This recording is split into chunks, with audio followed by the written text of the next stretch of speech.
Despite what's being seen as progress in peace talks between Russia and Ukraine, both are continuing to attack the other.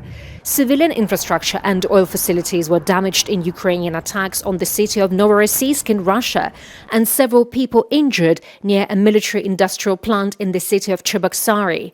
Overnight, the Russian army struck Zaporizhia in Ukraine, damaging dozens of multi-story residential buildings and homes and injuring several people. Yet the constant exchanges of fire between Russia and Ukraine have not halted negotiations on ending the conflict. Kyiv expressed confidence that it had managed to reach a common understanding with Washington on key issues in its proposed ceasefire agreement.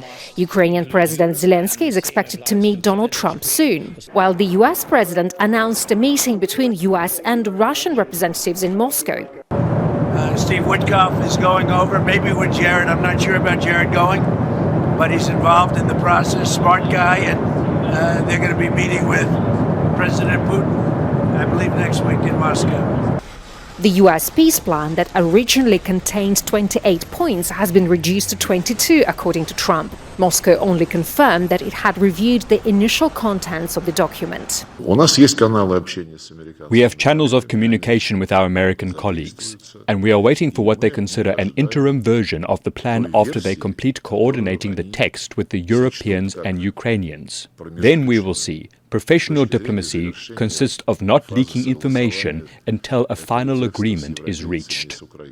And yet some sensitive phone talks between high-ranking Russian and US officials have been leaked. Bloomberg published what it reported was the transcript of phone conversations between Putin's aide Yuri Ushakov and Russian envoy Kirill Dmitriev and Trump's special representative Steve Witkoff. In one of the transcripts, Russian representatives allegedly discussed developing a version of a peace plan on Russian terms to be handed over to the US. Both Ushakov and Dmitriev called the leaks fake. Following talks between the US, UK, EU and Ukraine, Kyiv's allies have worked on the existing plan instead of creating an alternative.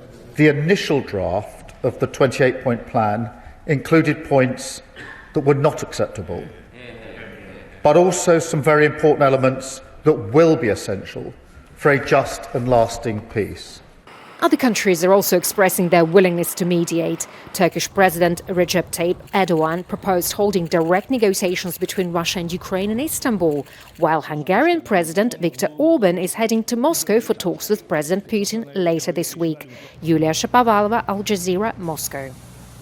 Don't miss out and get the full picture. Subscribe to Al Jazeera for reliable news and expert insights. Like, share, stay ahead.